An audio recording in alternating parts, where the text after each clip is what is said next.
श्री हनुमान अंक में हनुमान चरित में अशोक वाटिका विध्वंस। समस्त शास्त्रों के पारंगत विद्वान श्री सुमीर कुमार ने मन ही मन विचार किया।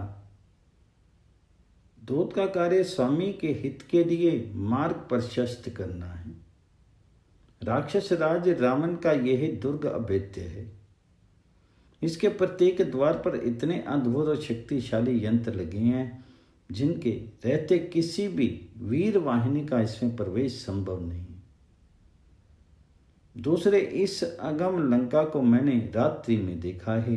दशग्रीव के व्यक्तित्व एवं उसके योद्धाओं का कैसे पता चले? शत्रु की सैन्य शक्ति की जानकारी आवश्यक है। इतना ही नहीं, रावण को आतंकित करके उनका मनोबल गिराने से भी लाभ होगा। माता सीता भी दिए गए आश्वासन का विश्वास दिलाने से धैर्यपूर्वक अपने दिन काट सकेगी। अतः लंका को भली भांति देख करके इसके अधिपति रावण से मिलकर ही जाना अधिक उपयोगी होगा। पर दशमुख से भेंट कैसे हो? यदि ये असुर किसी प्रकार उत्तेजित हो जाए तो निश्चय ही मैं रावण के सम्मुख पहुंचा दिया जाऊंगा। बस अपने मन में इस प्रकार की योजना बना करके श्री पवन पुत्र उछल करके एक वृक्ष पर चढ़ गए। वे मधुर फलों को खाने लगे। वे कुछ फलों को कुतर करके और कुछ को वैसे ही धरती पर फेंक देते। किसी वृक्ष के डाल तोड़ करके फेंकते तो कोई समूचा वृक्ष ही उखाड़ देते। इस प्रकार वे संपूर्ण अशोक वाटिका को नष्ट करने लगा। जिस अशोक वृक्ष के नीचे माता सीता रहती थी, इसके अतिरिक्त पवन पुत्र ने वाटिका के समस्त पुष्पों एवं फलों के वृक्षों को नष्ट भ्रष्ट कर दिया।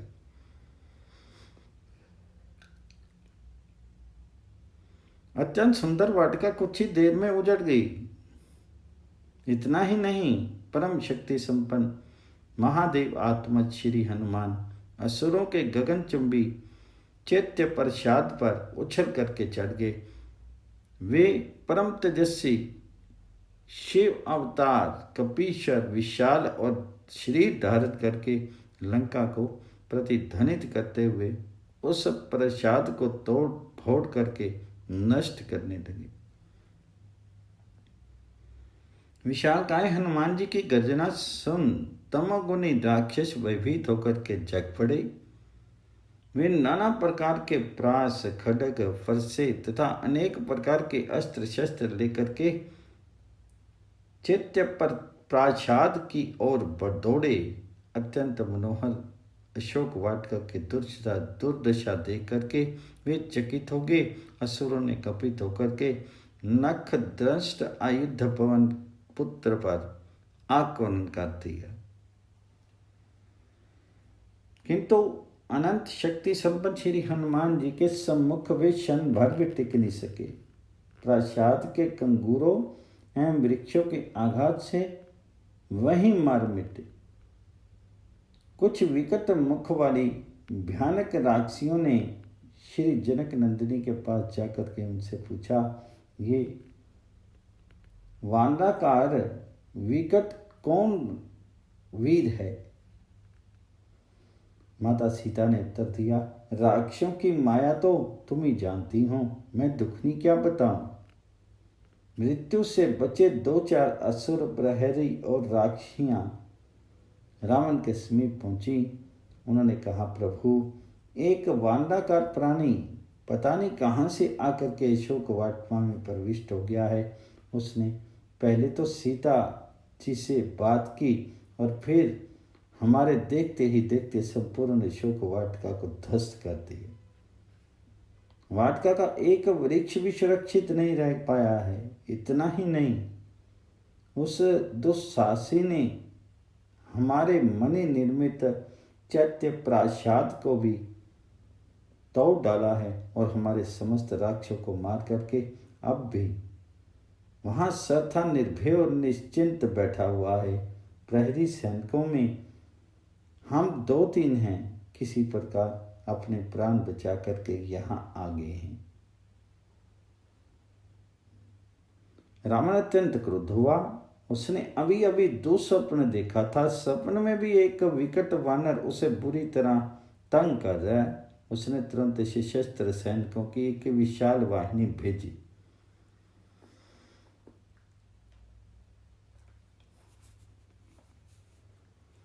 उस समय स्वर्ण शैलाभ कपि श्रेष्ठ लोहे के विशाल खंभों को लेकर के टूटे फूटे मंदिरों के सामने बैठे असुरों की प्रतीक्षा कर रहे थे। उन महंत जैसे श्री पवन पुत्र का मुख अरुण वर्ण और आकृति अत्यंत भयानक थी। असुरों की विशाल वाहिनी आती देख करके उग्र वेग हनुमान जी ने भयानक गर्जना की। माल विद्या के परम आराध्य श्री आंजनेय की विकट मूर्ति देख करके एवं उनकी भयानक गर्जना सुन करके राक्षस वीरों का हृदय कांप उठा। उन्होंने वानरेश्वर हनुमान जी पर एक साथ ही अपने अस्त्र शस्त्रों की वर्षा प्रारंभ कर दी, किंतु अमित विक्रम क्रोध संरक्त लोचन श्री पवन पुत्र के प्रहार के सम्मुख वे विवश होकर के कुछ ही क्षणों में मृत्यु मुख में प्रविष्ट हो गई।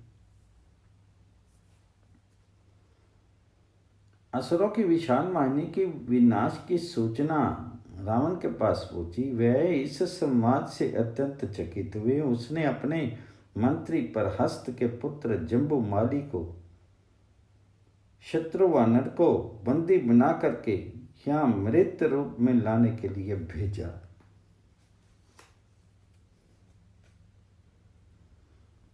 जम्बूमाली विशाल का एक क्रोधी और संग्राम में दुर्जय था।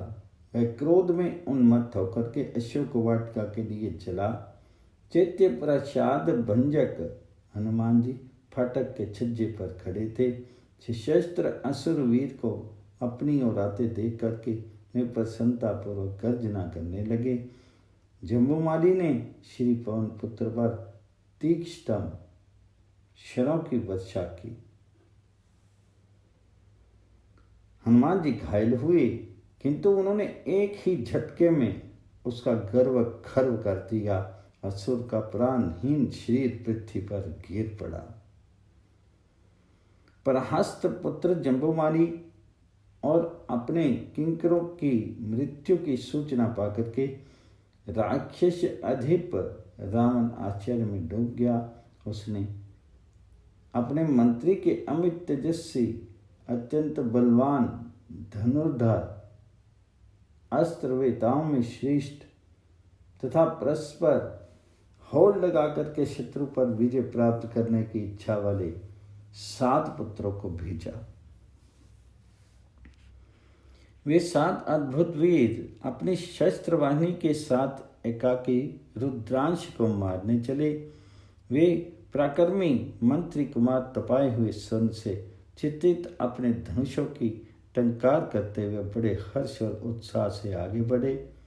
उधर सूर्य के समान तेजस्वी श्री पवन कुमार प्रचंड लोह स्तंभ लिए असुर सेना की प्रतीक्षा में बैठे थे।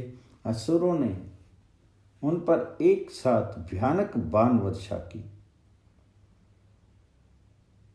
समरप्रिय परम पराक्रमी श्री हनुमान जी ने उनके तीक्ष्ण अक्षरों से अपनी रक्षा करते और घोर गर्जना द्वारा उन्हें भयभीत करते हुए उन पर आक्रमण किया। कुछ ही देर में सासी योद्धाओं के साथ 7 मंत्री कुमार धाराशायी होगी।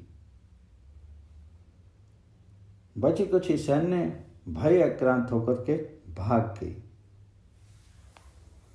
पुनः रावण के पास सूचना पहुंची। इस समाज से वह भयभीत हो उठा, किंतु उसने मन को संयमित करके अपने कर्तव्य का निश्चय किया। उसने अपने महान वीर नीति निपुण एवं धैर्यवान विरूपाक्ष युपाक्ष दुर्धर प्रघस और भास्करन नामक 5 सेनापतियों को श्री हनुमान जी को पकड़ लाने की आज्ञा दी। दाशगिरी के 5 सेनापति अपनी विशाल सेना के साथ अशोक वाटिका पहुंच करके उग्र नेत्र हनुमान जी पर एक साथ ही टूट पड़े। उस समय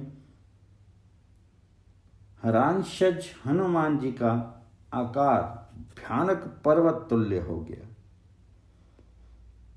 उनकी भीषणतम आकृति एवं आकाश को विदीर्ण करने वाले गर्जन से असुर निष्प्राण से हो गए। उनके अस्त्र शस्त्र परम शक्ति संपन्न श्री अंजना नंदन के खिलौनों तुल्य प्रतीत हुए। उन्होंने कुछ ही क्षणों में समूची सेना के साथ 5 सेनापतियों को रौंद डाला। उनकी लाशों से वहां की धरती पट गई। वानराधीश श्री पवन नंदन लो स्तंभ लिए मुख्य फाटक पर खड़े होकर के अन्य राक्षस वीरों के आने की प्रतीक्षा करने लगे। उस समय क्रोध संरक्त लोचन कपिसत्तम असुरों का संहार करने के लिए उद्यत भयानकतम काल तुल्य प्रतीत हो रहे थे।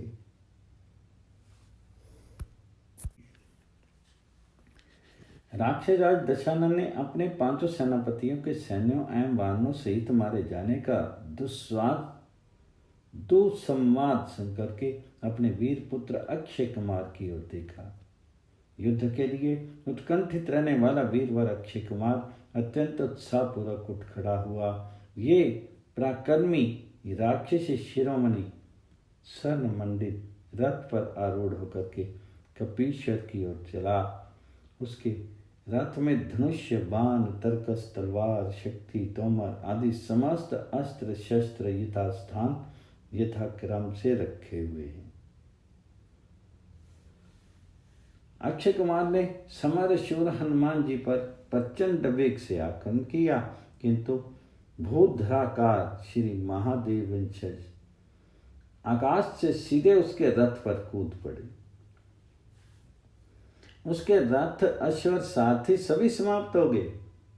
वीरवर अक्षय कुमार रथ से कूद करके श्री पवन पुत्र पर अस्त्र पर हार करना ही चाहता था कि वह पुनः आकाश में उड़ गए। उनके पीछे राक्षस अक्षय कुमार भी दौड़ा। हनुमान जी ने अत्यंत फुर्ती से उसके दोनों पैर दृढ़तापूर्वक पकड़ लिए और उसे आकाश में ही हजारों बार वेग पूर्वक घुमा करके जोर से पृथ्वी पर पटक दिया। उच्च आकाश से नीचे गिरने पर असुरराज के प्राण प्रिय पुत्र के किसी भी अंग का पता नहीं चला, केवल यत्र तत्र खून की क्षीण धारा बहती दिख पड़ी। हनुमान जी के द्वारा अक्षय कुमार के मारे जाने पर नक्षत्र मंडल में विचरने वाले महिषियों, यक्षों, नागों, भूतों तथा इंद्र सहित देवताओं ने वहां एकत्र होकर के विस्मय के साथ परम तेजस्वी साक्षात काल तुल्य श्री रुद्रांश का दर्शन किया। श्री पवन पुत्र पुनः युद्ध की प्रतीक्षा करते हुए वाटिका के उसी द्वार पर जा डटे। अक्षय कुमार के मृत्यु का अत्यंत दुखद समाचार रावण के पास पहुंचा। उसने बड़ी कठिनाई से अपना मन स्थित किया। प्रज्वलित रोषानल में दग्ध होता हुआ महाकाय रावण स्वयं हनुमान जी को पकड़ने चला, किंतु इंद्रजीत ने उसे रोक करके कहा, महाभाग, मेरे रहते आप क्यों दुखी होते हैं? मैं अभी उस वानर की चंचलता शांत करता हूं। इंद्रजीत को वानर राज श्री हनुमान जी के साथ युद्धार्थ जाने के लिए उद्यत देख करके रावण ने उसे सावधान करते हुए कहा, बेटा, उस वानर की गति अथवा शक्ति का कोई माप तोल या सीमा नहीं है। वह अग्नि तुल्य तेजस्वी वानर किसी साधन विशेष से मारा नहीं जा सकता। अतः तुम प्रतिपक्षी में अपने समान ही पराक्रम समझ करके अपने धनुष के दिव्य प्रभाव को याद रखते हुए आगे बढ़ो और ऐसा पराक्रम कर दिखलाओ जो अव्यर्थ सिद्ध हो।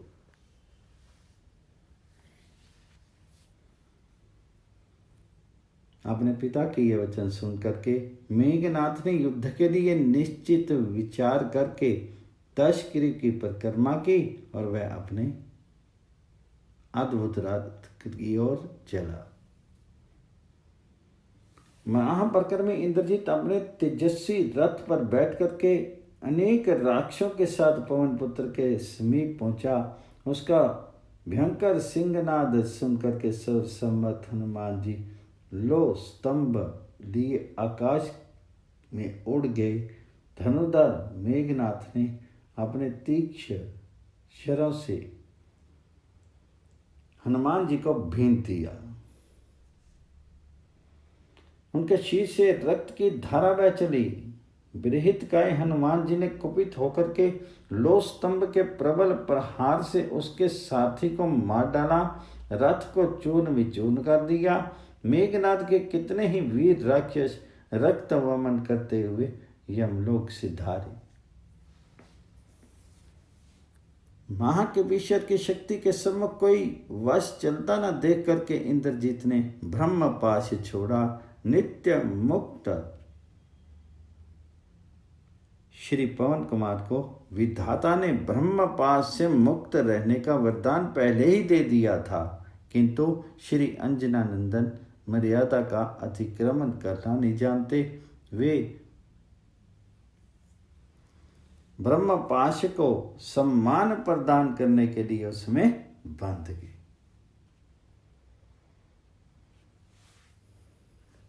मायातीत पवन पुत्र के पृथ्वी पर गिरते ही सभी असुर उसके समीप आगे करके उन्हें डांटने फटकारने लगे। उन्होंने प्रसन्न आत्मा हनुमान जी पर अपशब्दों की वर्षा करते हुए उन्हें वल्कल की रस्सियों से अच्छी तरह कसकर बांध दिया और श्री राम भक्त हनुमान जी ब्रह्म पाश से स्वतः मुक्त हो गए। उन राक्षसों को ये पता नहीं था कि ब्रह्म पाश का बंधन दूसरे बंधन के साथ नहीं रहता।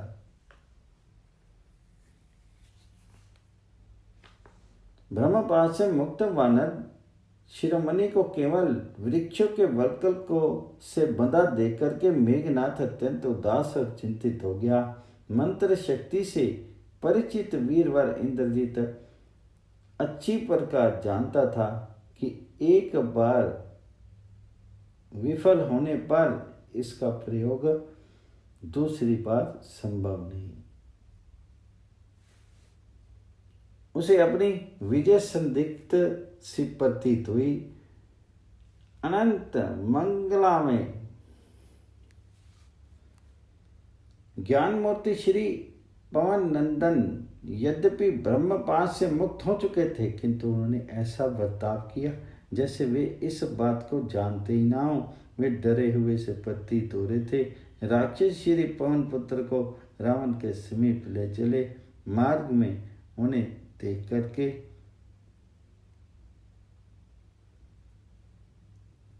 पूर्ववासी दौड़े आते और उनके पीछे चलते हुए उन्हें घूंसे मारते, गालियां देते और उनके बाल नोच लेते थे। किंतु श्री रामदूत हनुमान जी अपने स्वामी का कार्य संपादन करने के लिए सब कुछ सुन सह रहे थे। वे लंका के मार्गों एवं सेना संचालन की दृष्टि से महत्वपूर्ण स्थलों को ध्यान पूर्वक देखते जा रहे थे। इस प्रकार मेघनाथ उन्हें राकेश के पास, रावण के पास ले गया। पवन पुत्र हनुमान जी की जय। श्री हनुमान अंक में श्री हनुमान चरित। रावण की सभा में पिता के सम्मुख पहुंच करके मेघनाद ने कहा, इस असाधारण वानर ने हमारे अनेक वीर राक्षसों के प्राण ले लिए हैं। मैं इसे ब्रह्मा के वर प्रभाव से बांध करके ले आया हूं। अब आप मंत्रियों से परामर्श करके जैसा उचित समझें वैसा करें। नीति निपुण हनुमान जी ने राक्षस राज रावण की अद्भुत सभा को ध्यानपूर्वक देखा। तपते हुए स्वर्ण के समान तेज और बल से संपन्न राक्षस राज दशानन नाना प्रकार के रत्नों से चित्रित स्फटिक मणि के बने हुए विशाल एवं सुंदर सिंहासन पर बैठा था। उसके मस्तक सोने के बने हुए बहुमूल्य एवं दीप्तिमान मुक्तों से उद्भासित हो रहे थे। मंत्र तत्व को जानने वाले दुर्धर, परहस्त, महापार्श तथा निकुंभ, ये 4 राक्षस जातीय मंत्री उनके पास बैठे थे। महावीर श्री हनुमान भयानक राक्षसों से पीड़ित होने पर भी अत्यंत आश्चर्य के साथ दशग्रीव को देख रहे थे। दीप्तिशाली राक्षस राज के तेज से प्रभावित होकर के धर्म मूर्ति श्री पवन पुत्र ने मन ही मन कहा, इस अद्भुत रूप, अनुपम शक्ति और आश्चर्यजनक तेज से संपन्न रावण में यदि प्रबल अधर्म ना होता तो ये दशानन इंद्र सहित संपूर्ण देवलोक का संरक्षण हो सकता था। दैत्यराज रावण अपने सम्मुख पिंगाक्ष, पिंगकेश और पिंगरोमा वानर शिरोमणि हनुमान जी को देख करके रोष से जल उठा। उसने अपने सामने बैठे हुए कज्जल गिरी के समान कृष्ण वर्ण अपने मंत्री प्रहस्त से कहा, प्रहस्त, इस बंदर से पूछो तो सही, ये कौन है, कहां से आया है, इसके यहां आने का उद्देश्य क्या है, इसने शोक वाटिका को क्यों ध्वस्त कर दिया तथा इसने योद्धाओं के साथ मेरे प्राण प्रिय पुत्र को क्यों मार डाला। प्रहस्त ने हनुमान जी से कहा, वानर, तुम घबराओ मत, धैर्य रखो, तुम्हें डरने की कोई आवश्यकता नहीं है। तुम कौन हो, कहां से आए हो, तुम्हें यहां किसने भेजा है? यदि तुम सच सच बतला दोगे तो तुम्हारी कोई क्षति नहीं होगी, मैं तुम्हें छुड़ा दूंगा। श्री राम भक्त हनुमान जी त्रैलोक्य विजय रावण की सभा में भी सर्वथा निशंक और निर्भय थे। उन्होंने मन ही मन परम प्रभु श्री राम का स्मरण करके कहना प्रारंभ किया, लंका अधिपति रावण, जिन अनंत महिमा में परम प्रभु का आश्रय ग्रहण करके माया निखल सृष्टि की रचना करती है, जिनकी शक्ति से ब्रह्मा, विष्णु और महेश क्रमशः सृष्टि का सृजन, पालन और संहार करते हैं, जिनके बल से शेष जी वनों एवं पर्वतों सहित समस्त ब्रह्मांड को अपने सिर पर धारण करते हैं, और जो प्रत्येक युग में गौ, ब्राह्मण, देव समुदाय एवं धर्म की रक्षा तथा तुम्हारे जैसे धरती के भारभूत राक्षस को दंड देने के लिए पृथ्वी पर अवतरित होते हैं, मैं उन भगवान श्री राम का दूत हूं। क्या तुम्हें पता नहीं, उन श्री दशरथ कुमार ने भगवान शंकर के उस कठोरतम धनुष को मरनाल तुल्य तोड़ डाला जिसे तुम हिला तक नहीं सके थे। खर, दुखन और त्रिशरा को 14,000 राक्षसों के साथ अकेले मार डालने वाले श्री राम को तुम नहीं जानते। अरे, तुमको अपनी कांख में दबा रखने वाले बाली को उसने एक ही बाण से मार डाला।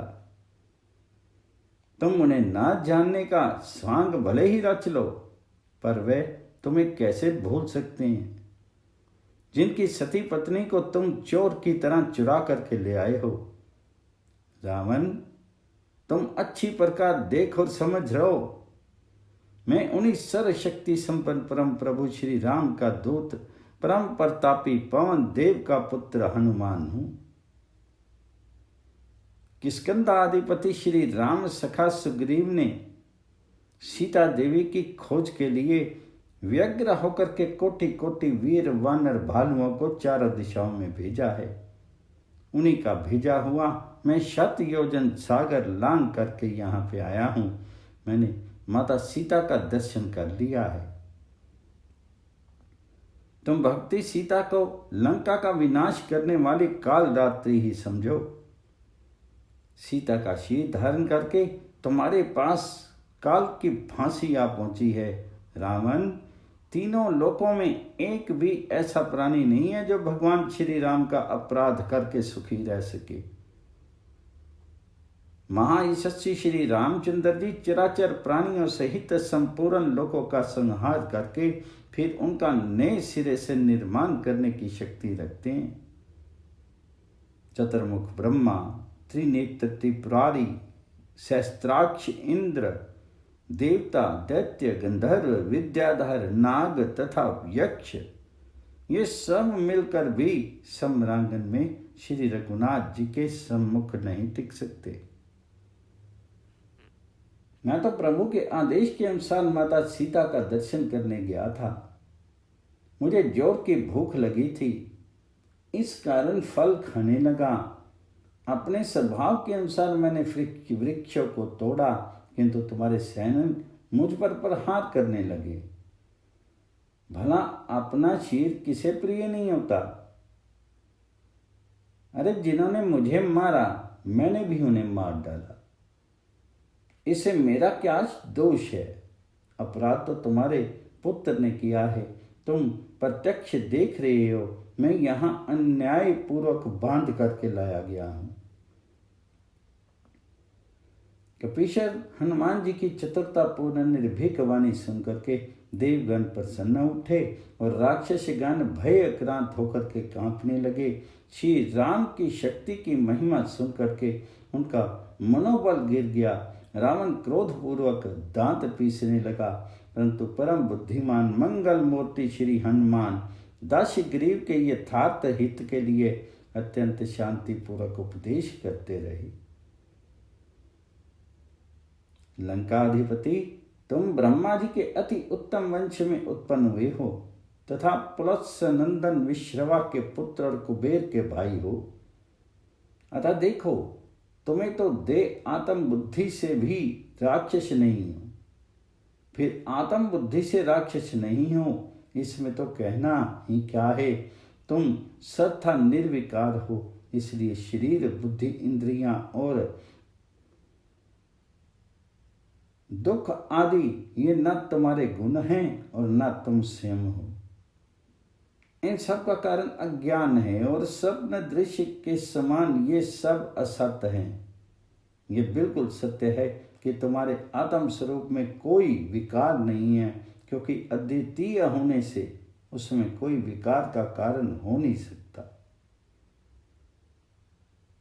जिस प्रकार आकाश सर्वत्र होने पर भी किसी पदार्थ के गुण दोष से लिप्त नहीं होता, उसी प्रकार तुम देह में रहते हुए भी सूक्ष्म रूप होने से उसके सुख दुख आदि विकारों से लिप्त नहीं होते।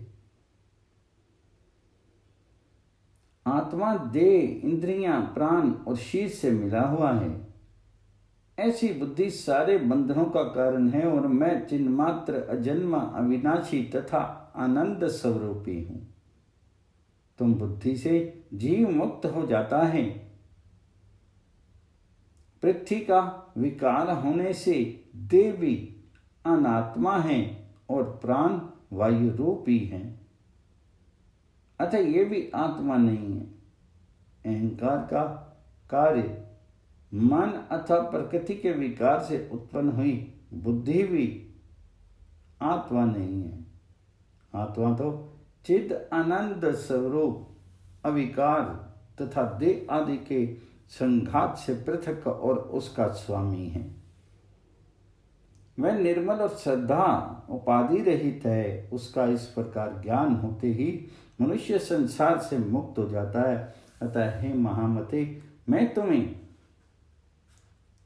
अत्यांतिक मोक्ष का साधन बतलाता हूं, सावधान होकर के सुनो। भगवान विष्णु की भांति बुद्धि को अत्यंत शुद्ध करने वाली है। उसी से अत्यंत निर्मल आत्मज्ञान होता है। आत्मज्ञान से शुद्ध आत्म तत्व का अनुभव होता है और उससे दृढ़ बोध हो जाने पर मनुष्य परम पद प्राप्त करता है। इसलिए तुम प्रकृति से परे पुराण पुरुष, सर्वव्यापक आदि नरेश, लक्ष्मीपति हरि भगवान का भजन करो। अपने हृदय में स्थित शत्रु भाव, मूर्खता को छोड़ दो और शरणागत वत्सल श्री राम का भजन करो। सीता जी को आगे करके अपने पुत्र और बंधु बांधवों सहित भगवान श्री राम की शरण में जाकर के उन्हें नमस्कार करो। इससे तुम भय से छूट जाओगे। जो पुरुष अपने हृदय में स्थित अद्वितीय सुख स्वरूप परमात्मा श्री राम का भक्ति पूर्वक ध्यान नहीं करता, वह दुख तरंगावली से पूर्ण इस संसार समुद्र का पार कैसे पा सकता है। यदि तुम भगवान श्री राम का भजन नहीं करोगे तो अज्ञान रूपी अग्नि से जलते हुए अपने आप को शत्रु के समान सुरक्षित रख नहीं सकोगे और उसे अपने किए हुए पापों से उत्तरोत्तर नीचे की ओर ही ले जाओगे। फिर तुम्हारे मोक्ष की कोई संभावना नहीं होगी। असुरराज, मैं तुमसे पुनः पुनः विनीत प्रार्थना करता हूं कि तुम माता सीता को अत्यंत आदरपूर्वक आगे करके भगवान के समीप चलो और उनके चरणों में गिर करके अपने अपराधों के लिए क्षमा मांग लो। विश्वास करो, वे दयाधाम श्री राम तुम्हें निश्चय ही क्षमा कर देंगे। फिर तुम लंका में निष्कंटक राज्य का उपभोग करो। तुम्हारा लौकिक और पारलौकिक जीवन सुधर जाएगा, सफल हो जाएगा, तुम धन्य हो जाओगे। भक्त प्रवर श्री अंजना नंदन दशग्रीव के परम कल्याण के लिए उसे अमृतोत्तम उपदेश दे रहे थे, किंतु भाववेश दुर्बुद्धि राक्षस राज को वह बहुत अप्रिय लगा। उसके नेत्र लाल हो गए। अत्यंत कुपित होकर के उसने कहा, वानर अधम, दुष्ट बुद्धि, मेरे सामने तू अनर्गल पर लाभ करने का दुस्साहस कैसे कर रहा है? वनवासी राम और सुग्रीव की क्या शक्ति है? पहले तो वे यहीं तेरा वध कर देता हूं और फिर सीता को मार करके तेरे राम, लक्ष्मण और सुग्रीव को भी उसकी सेना के सहित मृत्यु मुख में झोंक दूंगा। दशानन की मिथ्या दर्पोक्ति को विशुद्धात्मा श्री मर्कटाधीश के लिए सह लेना संभव नहीं था। दांत किटकिटाते हुए उन्होंने कहा, अधम राक्षस राज, तेरे सिर पर मृत्यु नाच रही है। इस कारण तू प्रलाप कर रहा है। मैं भगवान श्री राम का सेवक हूँ। मेरी शक्ति और पराक्रम की तू कल्पना भी नहीं कर सकता। तेरे जैसे कोटि कोटि पापात्मा मेरी समानता करने में समर्थ नहीं है। दुरात्मा रावण प्रज्वलित क्रोध अग्नि से जल उठा। उस क्रोध उन्मत्त असुर ने चिल्लाते हुए अपने असुरों को आज्ञा दी, राक्षसो, तुम इस दुष्ट वानर का वध कर डालो। अनेक वीर राक्षस कपीश्वर की ओर झपटे ही थे कि वार्तालाप कुशल विभीषण ने अपने ज्येष्ठ भ्राता रावण को शांतिपूर्वक समझाते कहा, वीरवार लंकेश्वर, धर्म की व्याख्या करने, लोकाचार का पालन करने अथवा शास्त्रीय सिद्धांत को समझने में आपके समान दूसरा कोई नहीं है। आप क्रोध को त्याग करके विचार करें। सत्पुरुषों का कथन है कि दूत कहीं किसी समय भी वध करने योग्य नहीं होता। वह भला हो या बुरा, शत्रु ने इसे भेजा है, अतः ये उन्होंने स्वार्थ की बात करता है। दूत सदा पराधीन होता है, अतः उसे कभी मृत्यु दंड नहीं दिया जाता। दूत के लिए अंग भंग आदि अन्य प्रकार के बहुत से दंड हैं। आप उनमें से किसी का उपयोग कर सकते हैं। अनुज विभीषण के देश काल के उपयुक्त हितकर वचन सुनकर के नीतिज्ञ रावण ने कहा, विभीषण तुम्हारा कहना ठीक है, किंतु वध के अतिरिक्त से दूसरा कोई दंड अवश्य देना चाहिए। वानरों को अपनी पूंछ बड़ी प्यारी होती है, वही इसका आभूषण है, अतः यथाशीघ्र इसकी पूंछ जला दी जाए। यह दुमकटा बंदर अपने वनवासी स्वामी के समीप जाकर के उसे स्वयं काल के गाल में खींच लाएगा। दुष्ट दशानन ने पुनः आज्ञा दी। असुरगण तिरस्कार करते हुए इसको लंका की सड़कों, चौराहों और गलियों में घुमाओ और अंत में इसकी पूंछ में आग लगा दो। पवन पुत्र हनुमान जी की जय।